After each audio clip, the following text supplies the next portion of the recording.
सती के पिता का नाम प्रजापति दक्ष था। प्रजापति एक पद था। एक दिन की बात है, उन्हें पद मिलने के लिए गया तो तीनों देव पहुंच गए, ब्रह्मा विष्णु महेश। अच्छा, जिसको पद आ जाए वो बड़ा गुरूर करता है अपने आप में, बड़ा अभिमानी होता है वो, जिसको पद मिल जाए। पद की प्रतिष्ठा नहीं रख पाता वो। प्रजापति दक्ष भी चले आ रहे थे, पद की प्रतिष्ठा को देख करके प्रजापति दक्ष को भी अपने आप में अभिमान, स्वाभिमान, परिणाम अभिमान हो गया। और राजा दक्ष ने भोलेनाथ को खरी खोटी सुनाना प्रारंभ कर दी। अरे पापी है, अरे दुष्ट है, मरे हुए प्रेतों की विभूति को लपेटता है, कई दिनों तक तो स्नान नहीं करता है, इसको भोलेनाथ कहता कौन है? अच्छा, ये भी आप क्लियर मानिए। भोले बाबा के दो स्वरूप हैं, एक भोलेनाथ, जब तक वे भोले हैं चाहे जो कर लो तुम, और दूसरे स्वरूप का नाम है त्रिलोकीनाथ। त्रिलोकीनाथ जानते हो आप लोग? तीसरा नेत्र खुला, तो समझ लो साहब गड़बड़, फिर नहीं बचने वाला कोई। अगर भोलेनाथ का तीसरा नेत्र तुम्हारे ऊपर खुल गया तो ध्यान रखना, अगर धोखे से भी खुल गया तो ध्यान रखना, वो इलाहाबाद जाने की जरूरत ही नहीं है, अपने आप हाड़ हड्डी तुम्हारी सांप उड़ते हुए चली जाएंगी। अब हुआ क्या, सब लोग बड़े भारी परेशान। भोलेनाथ को जब सबने देखा तो भोलेनाथ वहां से चले आए। आओ नहीं, आदन नहीं, नैनन नहीं, सने तुलसी तहा न जाइए चाहे कंचन बरसे में। अरे जहां आओ आदर की स्थिति परिस्थिति पैदा ना हो वहां जाना ही नहीं चाहिए, संत विद्वान ब्राह्मण कहते हैं। राजा दक्ष ने भोलेनाथ को नीचा दिखलाने के लिए तदंतर प्रयास किया, और प्रयास करके भोलेनाथ को बड़े प्रेम के साथ सबको बुलाया, लेकिन यज्ञ में भोलेनाथ को निमंत्रण नहीं दिया। अब सुनिए साहब, आओ नहीं, आदर नहीं, नैनन नहीं, सने, और सुनिए, तुलसी तहां न जाइए चाहे कंचन बरसे में। जहां आओ नहीं है, जहां आदर नहीं है, जहां संतों का मान नहीं है, जहां संतों का सम्मान नहीं है, ऐसी जगह पर हमें जाना ही नहीं चाहिए। बिल्कुल एक मिनट भी नहीं जाना चाहिए, किसी की बात को भी नहीं सुनना चाहिए। और जहां सम्मान के सहित आपको बुलाया जाता है बिल्कुल जाइए। अब सबको राजा दक्ष ने बुलाया, लेकिन भोले बाबा को नहीं बुलाया। अब नहीं बुलाया तो एक नियम तो ये कहता है कि जाना ही नहीं चाहिए। सबरे देवी देवता सद्धज करके, खूब भयंकर सद्धज करके भैया आकाश में उड़ान करते हुए चले जा रहे थे। अच्छा, नारद मुनि, हमने कल आप सबको व्याख्या की थी, नारद तो नारद है, कब क्या करने लगे ये नारद का उपेक्षित काम है। भैया नारद मुनि चल पड़े, और चल करके माता सती के ही सिंहासन से आगे बढ़े और माता सती के सामने खड़े हो गए। माता सती ने पूछा, अरे नारद क्या बात है, इतने सज के धज के कहां चले? अब नारद बोले, मैया पूछो मती, आपको नहीं बताऊंगा। मैया ने कहा, बताओ तो सही भाई, जा कहां रहे हो? बोले मैया आपको नहीं पता, आपको निमंत्रण नहीं मिला। बोले बिल्कुल नहीं, सबरे देवता जा रहे हैं अपने अपने विमान पे बैठ करके, बस 3 देव हमें जाते हुए नहीं देखे, ब्रह्मा विष्णु और हमारे पति महेश।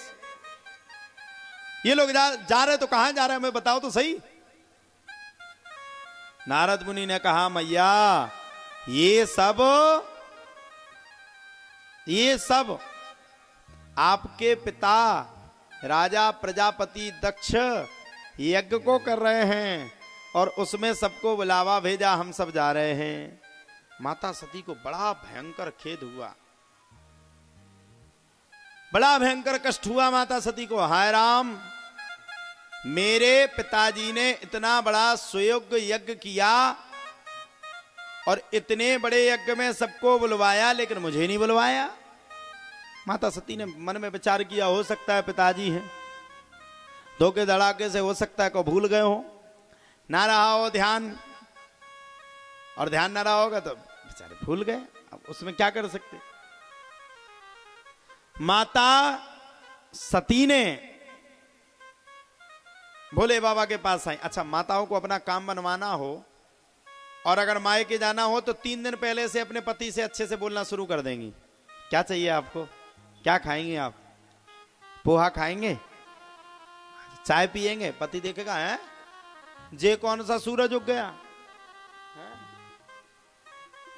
ये अभी तक तो, कल तक तो खूब डंडा लेके घूमती थी, आज बड़ा स्वागत कर रही है। बताओ आप बड़े थक जाते हो, आपके पैर दबा देती हूं। हाँ, पैर दबा देती हूं, पैर दबाएंगी, खूब सेवा करेंगे, पति तो समझ जाता कछु ना कछु करो। फिर वो जब तीसरा दिन आ जाए, एक बात कहूं, पति कहेगा क्या कहना है बोल, अरे बोले मेरा मन है कि मैं थोड़ा मायके बहुत दिन से घूमने के लिए नहीं गई हो आऊं तो कैसा रहेगा। अच्छा, इतनी सेवा कर रही है प्रेम से कि पति भी गड़बड़ नहीं बोल सकता कि ऐसा नहीं, फिर गुस्सा जाए, हाँ ठीक है चली जा। पति कहेगा पैसा तो है ही नहीं, वो चिंता मत करो मेरे पास है। अब मैं किसी पार्टी का सपोर्टर नहीं हूं, मैं किसी पार्टी का स्टार प्रचारक नहीं हूं, लेकिन धन्य है मोदी जी, जो काम आपने करके दिखाया वो किसी ने नहीं किया। ताली बजा लो पहले, फिर हम बता रहे हैं। अब बंद कर लो। माताओं के खजाने का किसी ने पता नहीं चला पाया, माताओं के खजाने का किसी ने पता नहीं चला पाया कि जेब में कितना पैसा है।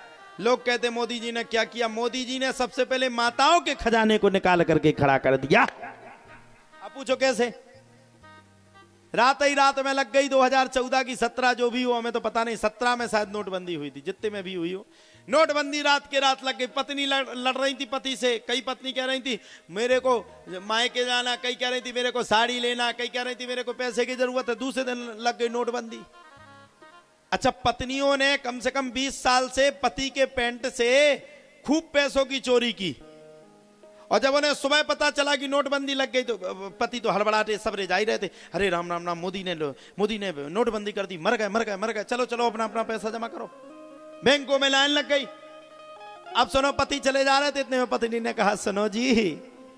पति बोला क्या बात है, क्या कर रहे, कहां जा रहे हैं, बैंक, एक काम कर दो। पति बोला क्या, हमने सुना मोदी ने नोटबंदी कर दी। पति बोला बिल्कुल कर दी, वहीं तो जा रहा हूं बैंक में, तुझे क्या दिक्कत, कुछ पैसे हमारे भी ले जाओगे क्या।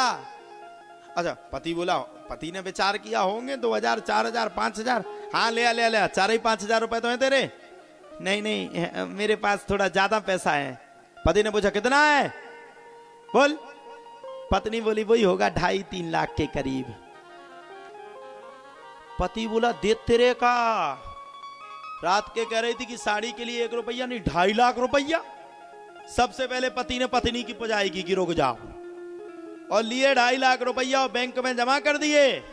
और जमा करके पति ने जमा करके पानी का धन पानी में और नाक कटी बेईमानी में। धन्य है मोदी जी, पूरे भारत का पैसा साफ कर दिया, नंबर 1 का पैसा बना दिया। और सुनिए, हम किसी पार्टी के सपोर्टर नहीं हैं, लेकिन हम मोदी जी को अपने दिल और आत्मा से थैंक यू कहना चाहेंगे, क्योंकि हम भारत के वासी हैं, भारत के नागरिक हैं, भारत में हमें मत देने का अधिकार है। हम कहना चाहेंगे मोदी जी, योगी जी को बहुत बहुत आपका धन्यवाद। जो काम किसी ने नहीं कर पाया, आपने 500 वर्ष के बाद वो काम कर दिया। भगवान राम लिख करके गए थे कि कोई होगा मोदी, कोई आएगा योगी, जो राम मंदिर बनाने में हमारी मदद करेगा।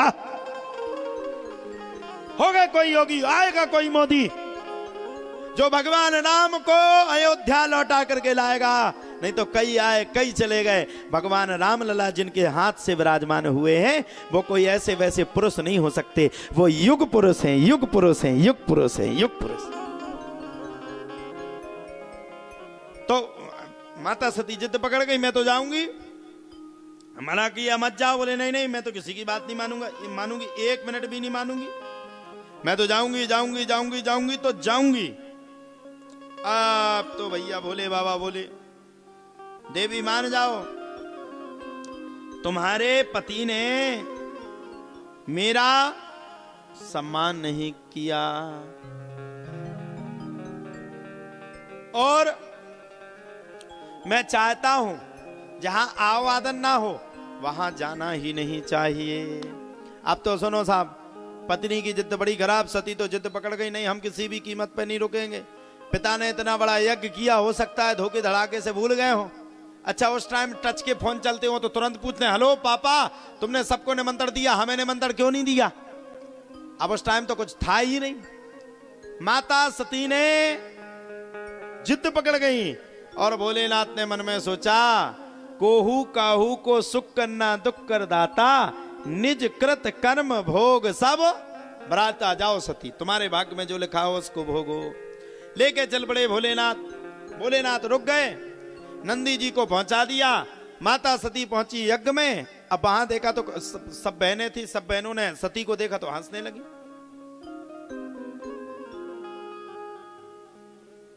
सब बहनों ने जब देखा, सब बहनों को जब सती ने देखा लाला, तो नेक वो हंसने लगी। माता सती को बड़ा बुरा लगा, यार हम पहुंचे हो हंसने लगा। अच्छा एक बात बताओ, सभी माताएं बैठी हो, तुम अपने मायके जाओ, तुम्हारी बहनें तुम्हें देख करके मुस्की लगा दें, बुरा लगेगा कि नहीं? लगेगा कि नहीं बताओ? लगे? फिर कहा जाती मायके, आज से कॉल खाओ को ना जे मायके। बताओ को ना जे, हाथ ठाड़े करके बताओ। बोले सुनो महाराज, बुलाओ ने हो बुलाओ, नहीं तो कल से वो छोड़ दे हम, लेकिन मायके सो जाए। अच्छा सबसे शिकायत है, सास थोड़ी भी बुरी। अच्छा एक बात बताओ, कौन कौन बहू अपनी सास को चाहती? भगवान के सामने सही हाथ खड़े करना, गड़बड़ की है तो संकट मोचन का है दरबार। कौन कौन चाहती है? हाथ खड़े करके बताओ। शर्म नहीं आती? 2-3 ने हाथ खड़े किए हैं, बाकी तो सब सोच रही सास वो तो मर जाए तो पूरे पिंड छूट जाए उससे। अच्छा हमें तो ये लगता कि तुम सब झूठ माट की रोती हो हैं?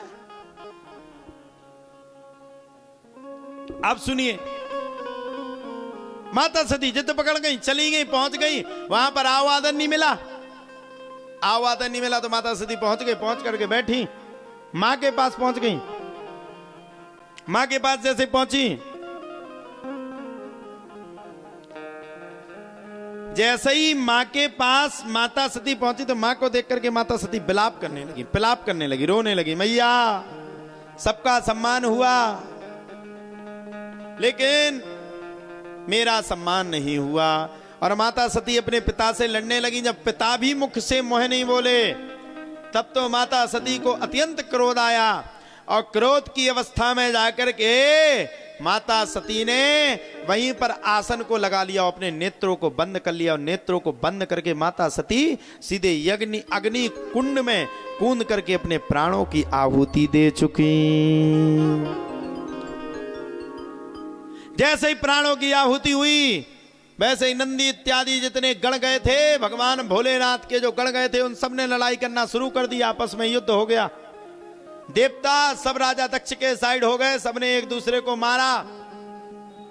भोलेनाथ को पता था कि आज सती यहां पर नहीं रुकेगी, सती का आज अंतिम समय है। भोलेनाथ ध्यान में बैठे थे, इतने में भैया नंदी इत्यादि पट करके आ गए। भोलेनाथ को अत्यंत क्रोध आया और भोलेनाथ ने एक जटा को उखाड़ा और जटा को उखाड़ करके राक्षस को पैदा करके भोलेनाथ चल पड़े। पूरे यज्ञ को विध्वंस मचाने की प्रक्रिया शुरू कर दी। त्राही त्राही मच गया, त्राही त्राही आरत हरण। संपूर्ण पृथ्वी लोक में त्राही माम मच गया। पूरा यज्ञ विध्वंस होने की स्थिति में हो गया। भोलेनाथ को अत्यंत क्रोध आया और क्रोध में आकर के भोलेनाथ ने अपने त्रिशूल को घुमाया और त्रिशूल को घुमा करके सीधा राजा दक्ष के ऊपर प्रहार किया। और जैसे ही दक्ष के ऊपर प्रहार किया वैसे उसकी गर्दन धड़ से अलग होकर के नीचे पृथ्वी लोक पर गिर पड़ी। आप तो भोलेनाथ तांडव नृत्य करते हुए पूरी पृथ्वी को विध्वंस करने की मन में ठान लिए। जटाटवी गलज्जल प्रवाहि पावित स्थले गले वलम्बलम्बतां भुजंग तुंग मालकां डमड्डमड्डमन्निनाद वड्डमरवयं चकार चंड तांडवं तनोतु नः शिवासम्। पूरी पृथ्वी लोक को विध्वंस करने की स्थिति में उतारू हो गए। पूरी पृथ्वी लोक में त्रिनेत्र चलाने लगे। पूरी पृथ्वी थर थर थर थर थर थर, थर करते हुए कांपने उठी, कंपन हो चुका। सभी देवी देवता बड़े भयंकर परेशान, इतने परेशान, इतने परेशान, सब दौड़ करके सीधे ब्रह्मा जी के पास पहुंच गए। और जैसे ही सबरे देवी देवता एक साथ में भोलेनाथ के पास पहुंचे, तो अब सबको डर लगे कि भोलेनाथ के सामने जाए कौन। ब्रह्मा जी के पास पहुंच गए। यम ब्रह्मा वरुणेन्द्र रुद्र मरुतः स्तुनिवन्ति दिव्य सवेर वेदै सांग पदाकमोपनिषदेर गायन्ति यम सामगः ध्यानावस्थित तद्गतेन मनसा पश्यन्ति यम योगिनो यस्यान्तं न विदुः विदुः सुरासुरगणा देवाय तस्मै नमः। सबरे देवी देवता दौड़ करके किसके पास पहुंच गए? बोले सबरे देवी देवता ब्रह्मा जी के पास पहुंच गए। प्रभु रक्षा करो, प्रभु रक्षा करो, प्रभु रक्षा करो। अब जब प्रभु की रक्षा की बात आई तो ब्रह्मा जी को भी क्रोध आ गया। बोले और चले जाओ, हमने मना किया था, हमारी बात नहीं सुने, हमने बार बार मना किया था, हमारी बात नहीं माने। अब भोगो, भोगो अपने कर्म को। अब कर्म के दंड खुद ही भोगो, दूसरा थोड़ी भोगेगा। अब हम नहीं रोक रहे। सबरे देवता बोले भगवान रोकना तो पड़ेगा ही। बोले क्यों? बोले अगर नहीं रोकोगे तो पूरे में त्राही त्राही त्राही त्राही मच जाएगा और संपूर्ण विश्व त्राही माम करते हुए पिघल जाएगा। इसलिए मैं निवेदन करता हूं, बचाओ बचाओ। अब भोलेनाथ तो तीसरा नेत्र बराबर चला रहे थे, देत्रे का देत्रे का देत्रे का। अच्छा, अपनी आंख जो होती है वो पलक झपकती है। सबने देखा क्या पलक झपकते हुए? देखा कि नहीं देखा? पलक झपकती है हमारी, यूं आंखें ऐसे ऐसे चलती। भोलेनाथ की जैसे पलक झपकी वैसे ब्रह्मा जी सामने आ गए और सामने आकर के भोलेनाथ की स्तुति करने लगे। ध्याये नित्यम महेशम रजत गिरिनिभम चारु चंद्रावतंसम रत्नाकल्पोज्ज्वलांगम परसुमिगवरा भीति हस्तं प्रसन्नम पद्मासीनं समन्तात स्तुतममरगणैः व्याधिकृतिं वशानम्। ध्याये नित्यं महेशं रजतगिरिनिभं चारुचन्द्रावतंसं रत्नाकल्पोज्ज्वलांगं परसुमिगवराभीति हस्तं प्रसन्नं पद्मासीनं समन्तात स्तुतममरगणैः व्याधिकृतिं वशानम्। विश्वाद्यम विश्ववंद्यम नखिल भयहरम पंचवक्तम त्रिनेत्रम। भोलेनाथ की स्तुति करने लगे। प्रभु आप ज्ञानी हैं, ज्ञानों के भंडार हैं, ज्ञान के शील हैं। प्रभु ऐसा मत करो, अभी भगवान कृष्ण को भी इस धरातल पर जन्म लेना है, भगवान राम को भी आना, सबको आना। प्रभु आप समझदार हैं, ऐसा मत ही करो। सृष्टि को अगर बिगाड़ दोगे तो ये दूसरी बार फिर से नहीं बन पाएगी। भोलेनाथ पुनः शांत हुए और शांत होकर के भगवान के आने का इंतजार करने लगे। अपने नेत्रों को बंद कर लिए और भोलेनाथ भगवान के नाम का गुणगान करने लगे।